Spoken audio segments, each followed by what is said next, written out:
नमस्कार, एक बार फिर आप सभी का स्वागत है। जम्मू कश्मीर में कल विधानसभा में एक तवील अरसे के बाद जम्मू कश्मीर का अपना बजट पेश किया गया और जम्मू कश्मीर के मुख्यमंत्री जो फाइनेंस मिनिस्टर भी हैं उमर अब्दुल्ला साहब, उन्होंने इस बजट को पेश किया और प्रयास उनका यही रहा कि हर शोबे को एड्रेस करने का प्रयास किया गया। तीखी प्रतिक्रिया देखने को मिली क्योंकि बजट है, अपोजिशन ने इसको लेकर अपोजिशन भी की है, लेकिन कुल मिलाकर अगर हम जम्मू कश्मीर के ओवरऑल डिफरेंट सेक्टर्स की अगर बात करें तो किस तरह का ये बजट रहा, इस पर बात करने के लिए हमारे साथ जुड़ चुके हैं जाने-माने उद्योगपति श्री मानिक बत्रा जी, जो डायरेक्टर हैं बत्रा ग्रुप के। मानिक जी, स्वागत है आपका। सबसे पहले मैं आपसे जानना चाहूँगा इस बजट के हवाले से, क्योंकि जम्मू कश्मीर की अर्थव्यवस्था, इंडस्ट्री और कॉमर्स से आप पिछले कई सालों से जुड़े हुए हैं। किस नज़रिए से इस बजट को देखते हैं सर? देखें विवेक जी, सबसे पहले तो मैं ऑनरेबल सीएम साहब को मुबारकबाद देना चाहूँगा और जम्मू कश्मीर के आवाम को मुबारकबाद देना चाहूँगा कि 7 साल के बाद एक बजट पेश किया गया है। एंड ऑनरेबल सीएम साहब ने बजट निकालने से पहले काफ़ी स्टेक होल्डर मीटिंग्स करी हैं और उनकी रिफ्लेक्शन इस बजट में दिख रही है कहीं ना कहीं। जो हमने उनको फीडबैक दिए, जो बाकी ऑर्गेनाइजेशंस या सोशल ऑर्गेनाइजेशंस हों, स्पोर्ट्स बॉडीज़ हों, जो जो उनके फीडबैक्स थे कि क्या पेन पॉइंट्स हैं पिछले 5-6 साल से सब ऑर्गेनाइजेशंस के, उनका कहीं ना कहीं रिफ्लेक्शन इस बजट में देखने को मिलती है।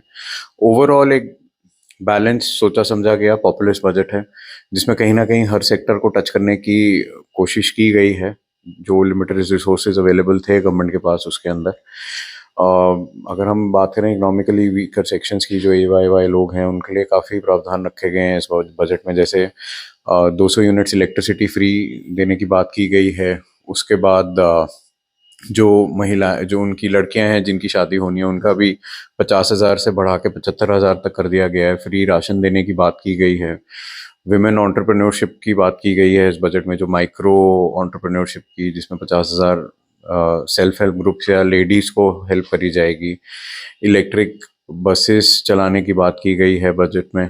क्लीन एनर्जी की तरफ थोड़ा सा रुझान है और उन बसेस में विमेन ट्रैवलर्स को फ्री पासेस देने की बात की गई है। इंडस्ट्रीज में भी 608 करोड़ किया है, पिछले साल 400 कुछ करोड़ था। बट कहीं ना कहीं इंडस्ट्रीज में हमेशा हमारी एक्सपेक्टेशंस रहती हैं, क्योंकि अगर हम जम्मू की बात करें, जम्मू जो एक खित्ता है वो ज़्यादा इंडस्ट्री डिपेंडेंट ही रहेगा।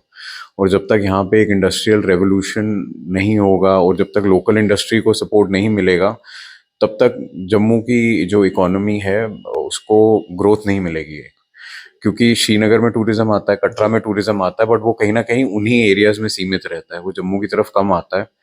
तो जम्मू जो था वो मोस्टली इंडस्ट्री ड्रिवन है। बट इसमें हमने सजेशन दिए थे अपने जो प्री बजट मीटिंग्स थी, हम जब हमारी ऑनरेबल सीएम साहब के साथ, हमने उनको सजेशंस दिए थे टूरिज्म सर्किट डेवलप करने के, रिलीजियस टूरिज्म सर्किट डेवलप करने के। तो इस बजट में ऑनरेबल सीएम साहब ने ऑफ बीट डेस्टिनेशंस की बात की है, जिसमें पत्नी टॉप है, शिवखोड़ी है, मानसर सुरीसर है, दूध पथरी है। तो कहीं ना कहीं गवर्नमेंट को भी लगता है कि अब जैसे ट्रेन श्रीनगर तक आ रही है और हाईवे जो हमारा एक्सप्रेसवे है माता वैष्णो देवी कटरा तक पहुंच जाएगा, तो कहीं ना कहीं टूरिस्ट इन्फ्लक्स बढ़ेगा। सो आप सिर्फ उस टूरिस्ट को कटरा या वैष्णो देवी माता या श्रीनगर सिटी या Pahalgam Gulmarg in limited destinations पे आप रिस्ट्रिक्टेड नहीं रख सकते। अगर आज की डेट में 2 से 2.5 करोड़ टूरिस्ट आ रहा है, हम एक्सपेक्ट करते हैं कि 3 से 4 करोड़ टूरिस्ट आना शुरू होगा।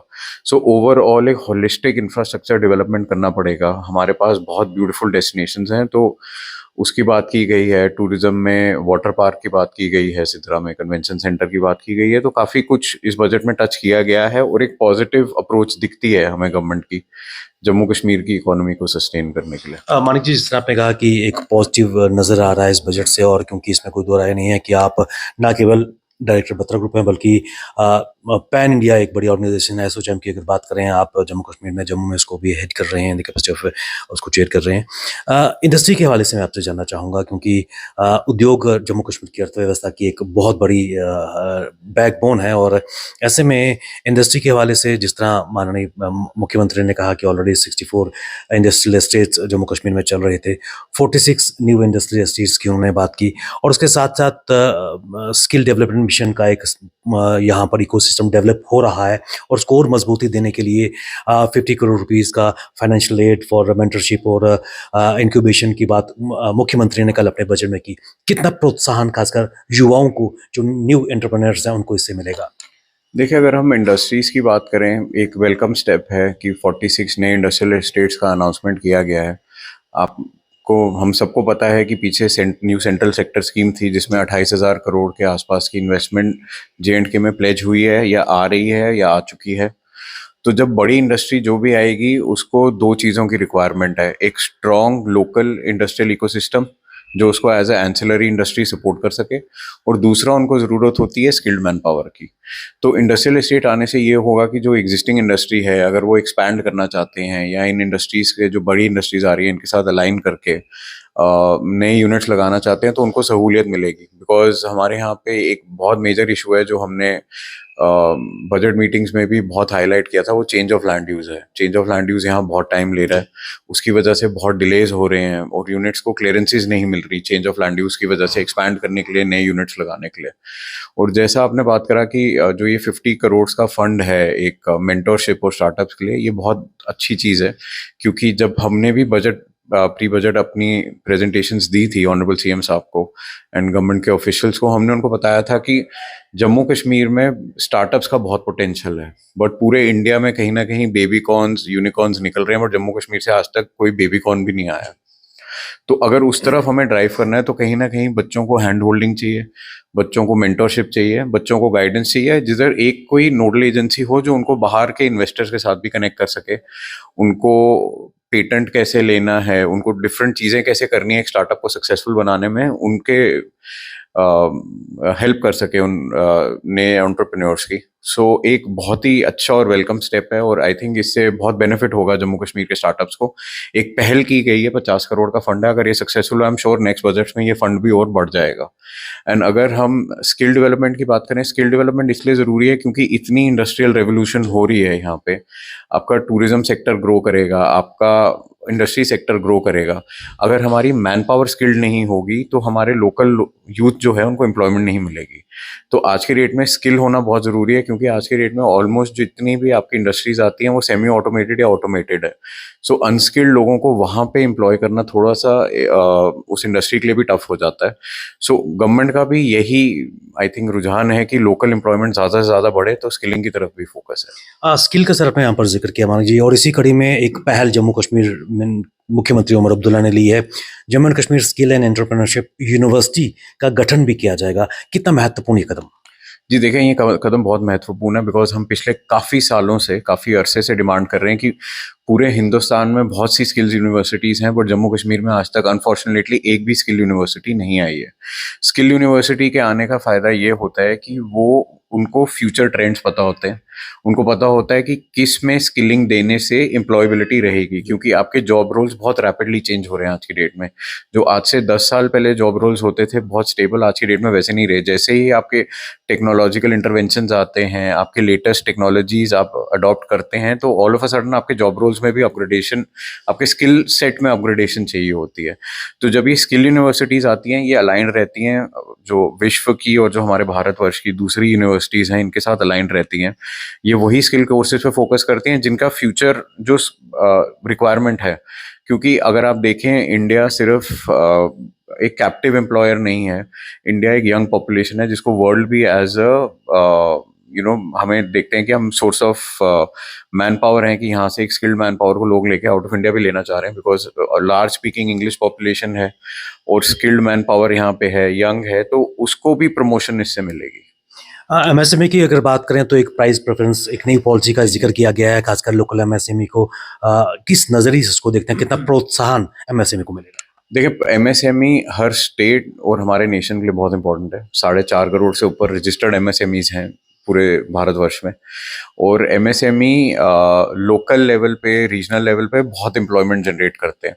सो हर बार जब भी हम रिप्रेजेंटेशंस देते थे गवर्नमेंट में, हमारी कहीं ना कहीं एक रिक्वेस्ट रहती थी कि एमएसएमई को गवर्नमेंट, जो सेंट्रल गवर्नमेंट है वो तो सपोर्ट कर रही है, जैसे कोलैटरल फ्री लोन्स और एमएसएमई की डिफरेंट डिफरेंट स्कीम्स के साथ, बट स्टेट गवर्नमेंट का भी हमारा साथ, या जो यूटी की सरकार है हमारा, एक उनके साथ भी आग्रह रहता था कि एमएसएमई को सपोर्ट करना बहुत जरूरी है, बिकॉज वो लोकल ग्राउंड लेवल पे एक मतलब डिस्ट्रिक्ट भी नहीं है, मैं कहूँगा ब्लॉक लेवल पे एम्प्लॉयमेंट जनरेट करती है। सो अगर एमएसएमई जो है वो हमेशा एक इकोनॉमी का बैकबोन रहता है। सो अगर एमएसएमई का बिजनेस फ्लरिश करेगा, गवर्नमेंट को भी फायदा है, उनसे टैक्सेस रियलाइजेशन होगा, एम्प्लॉयमेंट जनरेशन ज़्यादा होगा, और ये जो प्राइस प्रेफरेंस है ये बहुत ही वेलकम स्टेप है, बिकॉज उससे क्या है कि जो लोकल एमएसएमई कहीं ना कहीं compete नहीं कर पा रहे थे ड्यू टू सर्टन रीजंस, क्योंकि बड़ी कंपनीज के वो एक्सपीरियंस और फाइनेंशियल स्ट्रेंथ को मैच नहीं कर पाते थे, तो उनको भी मौका मिलेगा कि कुछ परचेजेस में वो लोग भी पार्टिसिपेट कर पाएंगे। उससे उनको भी फायदा है, गवर्नमेंट को भी फायदा है, बिकॉज जब वो परचेज में उसमें पार्टिसिपेट करेंगे उससे टैक्स रियलाइजेशन होगा, एम्प्लॉयमेंट बढ़ेगी, तो ओवरऑल एक विन विन सिचुएशन रहेगी। अ, मानिक जी, इसमें कोई दो राय नहीं है कि मुख्यमंत्री ने जब से पदभार संभाला है, being the capacity of finance minister, stakeholder के साथ उन्होंने pre budget discussions zero level तक की है, और ऐसे में इस बजट में एक एडवाइजरी कमेटी भी गठित करने का निर्णय लिया गया है मुख्यमंत्री जो फाइनेंस मिनिस्टर हैं उनके द्वारा। कितना महत्वपूर्ण और इसके कितने लॉन्ग टर्म इसके परिणाम निकलेंगे? इसके लॉन्ग टर्म परिणाम बहुत अच्छे होंगे विवेक जी, क्योंकि अगर आप देखें कि हम बहुत खुश थे कि बहुत सालों बाद हमें स्टेक होल्डर्स को बुलाया गया प्री बजट मीटिंग्स के लिए, और हमें टाइम दिया गया, एक एक स्टेक होल्डर की जो ग्रीवेंसेस थी या जो उनकी प्रॉब्लम्स थी या जो उनकी एक्सपेक्टेशंस थी उनको अच्छे से सुना गया।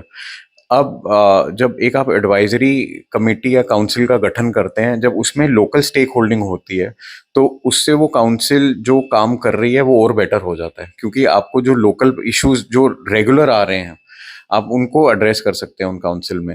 आप देख सकते हैं कि अगर मतलब एक एडवाइजरी काउंसिल हो जिसमें 4-5 लोग इंडस्ट्री या ट्रेड से जुड़े हुए बैठे हों, उनको एग्जैक्टली पता है कि टॉप 10 प्रॉब्लम्स कौन सी चल रही हैं, तो स्टेप बाय स्टेप उन प्रॉब्लम्स का कैसे समाधान निकालना है, गवर्नमेंट के साथ हम उनको सजेशंस दे सकते हैं, प्लस हम उनको इन्फॉर्मेशन दे सकते हैं कि ये प्रॉब्लम्स एग्जिस्ट क्यों कर रही हैं। सो बजट में एक बार साल में कंसल्टेशन करना और ऐसी एडवाइजरी काउंसिल की रेगुलर मीटिंग्स होना जिसमें ये प्रॉब्लम्स रेगुलरली डिस्कस हो और उनका समाधान निकाला जाए, तो आई थिंक ये बहुत एक अच्छा स्टेप होगा। एक और वेलकम स्टेप जो नज़र आ रहा है, खासकर अगर हम ऑटो डीलरशिप की अगर बात करें, 12% का टोकन टैक्स या रोड टैक्स की बात यहाँ पर फाइनेंस मिनिस्टर जो उमर साहब ने की है कि जो बाहर से गाड़ी परचेज करेगा ही और शी हैज़ टू पे 12% है। उसके अलावा 3% ग्रीन सेस की बात भी की गई है। किस नज़रिए से आप इसको देखते हैं? देखिए, जो 3% ग्रीन टैक्स है वो आई थिंक जो एग्जिस्टिंग 9% है उसके ऊपर ऐड करके वो 12% हो जाएगा, सो वो एडिशनल नहीं होगा 3% ग्रीन टैक्स। तो इसको भी हम एज अ वेलकम स्टेप लेते हैं, क्योंकि जो लोकल ऑटो डीलरशिप्स हैं इन्होंने हमेशा से जे.एंड.के में बहुत ज़्यादा एम्प्लॉयमेंट जनरेट करी है। अगर चाहे जम्मू में हो, श्रीनगर में हो, उधमपुर में हो, जहाँ पे भी हो, इकोनॉमी को हमेशा सपोर्ट करा है, बहुत ज़्यादा एम्प्लॉयमेंट जनरेट करी है। Auto dealers are one of the highest GST payers, they are the one of the highest taxpayers in the union territory। और जब कोई कोविड जैसी आपदा आई थी, जब कोविड पीरियड भी था, उस टाइम पे भी जो टैक्सेस बनते थे ऑटो डीलर्स के वो टाइम पे गए हैं, जो एम्प्लॉयज़ ऑटो डीलर्स के लिए काम कर रहे थे उनको सैलरीज काम पे गई हैं। तो इस इंडस्ट्री को भी कहीं ना कहीं बचाना बहुत ज़रूरी था, क्योंकि ऑटोमोबाइल डीलरशिप जीडीपी में बहुत इंपॉर्टेंट रोल प्ले करती है जे.एंड.के के। अगर बाहर से गाड़ियां बहुत ज़्यादा आना शुरू हो जाएंगी, यहाँ ऑटो डीलरशिप्स बंद होना शुरू हो जाएंगी, तो ना आपका सिर्फ एम्प्लॉयमेंट इफेक्ट होगी यहाँ पे, उसकी वजह से गवर्नमेंट भी बहुत, स्टेट एक्सचेकर को भी बहुत लॉस होता है टैक्सेस का। एक तो वो टैक्स लॉस बचेगा, ये एक पॉइंट है। दूसरा पॉइंट है कि जो बाहर से गाड़ियां आ रही थी, हमें नहीं पता कि वो किस चैनल के थ्रू आ रही हैं, वो अनरेगुलेटेड आ रही हैं स्टेट के अंदर, उन्होंने ट्रांसपोर्ट कमिश्नर से ट्रेड सर्टिफिकेट नहीं लिया हुआ, उनकी कोई ऑथराइज प्लेस ऑफ बिजनेस नहीं है जहाँ से वो उन गाड़ियों को ला के प्रोक्योर करके बेच सकते हैं। जब एक ऑटो डीलर, अगर हम सेकंड यूज कार का भी बिजनेस करते हैं, अगर हम किसी से यूज कार लेंगे, हम प्रॉपरली वो ट्रांजैक्शन करते हैं कि पहले यूज कार चेक करते हैं लेने से पहले कि इसका जो बैकग्राउंड है या हिस्ट्री है इस गाड़ी की वो क्लियर है। उसके बाद जब नए कंज्यूमर को ट्रांसफर करते हैं तो प्रॉपरली ट्रांसपोर्ट कमिश्नर ऑफिस में जाके नए कंज्यूमर को ट्रांसफर करते हैं और पुराने कंज्यूमर के नाम से वो गाड़ी को हटा देते हैं। अब जो बाहर से गाड़ियां आ रही हैं, हम एक डिस्टर्ब्ड रीजन भी हैं, हमें नहीं पता कि वो ट्रांसफर हो रही हैं नहीं हो रही हैं यहाँ पे, तो एक सिक्योरिटी थ्रेट भी है। और लोग हमेशा कंप्लेन करते हैं कि इंफ्रास्ट्रक्चर नहीं है, पार्किंग नहीं है, रोड्स हैं। जो गवर्नमेंट जो प्लानिंग करेगी जो उन्होंने स्टेट में सेल करी है, जो उनका वाहन डेटा या आरटीओ डेटा है, वो उसके हिसाब से प्लान करती है कि उनकी कैपेसिटी कितनी है। जब आप उस कैपेसिटी को ओवरलोड कर दोगे तो कहीं ना कहीं हमारा इंफ्रास्ट्रक्चर भी क्रम्बल कर जाएगा। तो एक रेगुलेशन लाना बहुत जरूरी था, ताकि ये जो बाहर से अनचेक्ड और अनऑथराइज चैनल के थ्रू गाड़ियां आ रही हैं, इनका यहाँ पे आना बंद हो। और ये बहुत अच्छा और बहुत वेलकम स्टेप है ऑनरेबल सीएम से। मानिक जी, एक महत्वपूर्ण चीज़ की अगर बात करें, पावर सेक्टर की अगर बात करें, और हमेशा यहाँ पर जिस तरह कल खुद फाइनेंस मिनिस्टर उमर साहब ने कहा कि जो एटीएनसी लॉसेस है लगभग 50 to 55% के आसपास है। बहुत बड़ी चुनौती पावर पिल्फरेज या फिर लीकेज की नज़र आती है। और साथ साथ उन्होंने इस चीज़ को भी अपना मौक़िफ़ दोहराया कि सेल्फ सफिशिएंसी इन पावर बाय 2027 और 3000 मेगावाट ऑफ पावर जनरेशन की उन्होंने बात की है। किस नज़रिए से इस पावर सेक्टर की जो उन्होंने बजट में जिक्र किया है? देखिए, पावर सेक्टर हमेशा से एक टॉकिंग पॉइंट रहा है J&K के लिए। कहीं ना कहीं पहले जो पुरानी सरकारें थी, हमें आदत था कि यहाँ पावर टैरिफ्स भी बहुत कम होते थे और कहीं पे काफ़ी जगह पे एग्जेम्पशंस भी थे। बट अब जैसे हम डेवलपमेंट की तरफ जा रहे हैं, बड़ी इंडस्ट्री बाहर से आ रही है, कहीं ना कहीं उनको भी अनइंटरप्टेड पावर सप्लाई चाहिए होगी। अगर उस इंडस्ट्री को सक्सेसफुली यहाँ रन करना है तो हमें कितनी देर तक हम दूसरी ग्रिड से या दूसरी स्टेट से पावर खरीदेंगे? हमें कहीं ना कहीं सेल्फ सफिशिएंट होना पड़ेगा पावर में। वी मतलब जो आइडियल सिचुएशन है कि हम पावर सरप्लस हो, ना कि पावर डेफिसिट हो।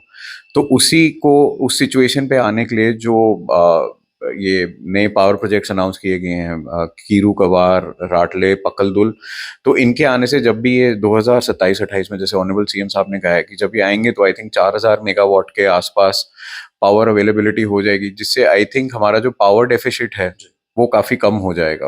और जहाँ तक आई थिंक जो आपके AT&C लॉसेस की बात है, जैसा इन्होंने कहा है कि हम मॉडर्नाइजेशन करेंगे पावर सप्लाई सिस्टम्स की और ग्रिड्स की, और मीटरिंग के ऊपर भी इनका फोकस है, तो आई एम श्योर उससे AT&C लॉसेस भी कहीं ना कहीं कंट्रोल में आएंगे। और आपने खुद ही कहा कि 25% तक इसको हम बाई 2027 तक ले जाएंगे। जम्मू कश्मीर की अर्थव्यवस्था की अगर रीढ़ की हड्डी की बात करें तो टूरिज्म है, पर्यटन क्षेत्र की अगर बात करें, प्रबल संभावनाएं जम्मू संभाग जम्मू कश्मीर में है। और उनका भी जिक्र कल, उनको भी उस रोड मैप को भी मुख्यमंत्री उमर अब्दुल्ला जो फाइनेंस मिनिस्टर है उन्होंने बेहतर तरीके से दोहराया। किस नज़रिए से देखते हैं? और खासकर जम्मू संभाग की अगर बात करें, ऑफ बीट डेस्टिनेशन का जिक्र उन्होंने किया, एडवेंचर डेस्टिनेशन का जिक्र मुख्यमंत्री ने किया, क्या कहेंगे?